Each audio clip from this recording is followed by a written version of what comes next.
যারা ধর্ম নিয়ে রাজনীতি করে, বিজেপি একদিকে মন্দির নিয়ে রাজনীতি করে জয় শ্রী রামের নামে ভোট চাইছে, আর একদিকে হুমায়ুন কবির মসজিদের রাজনীতি করে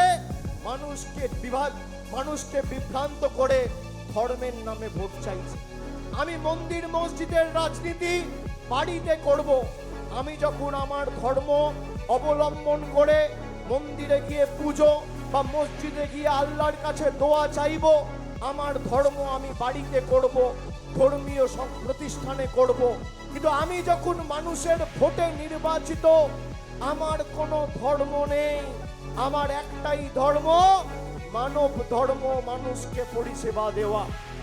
আপনি বলুন তো, যারা মন্দিরের নামে আর মসজিদের নামে ভোট চায়, এদের থেকে বড় রাজনৈতিকভাবে দেউলিয়া এলিমেন্ট আর কি আছে? কে আছে?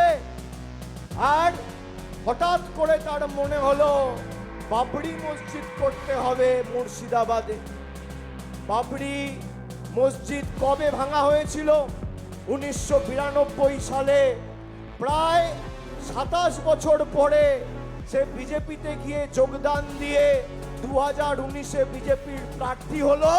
তখন তার বোধোদয় হলো না যে বাবরি মসজিদ করতে হবে।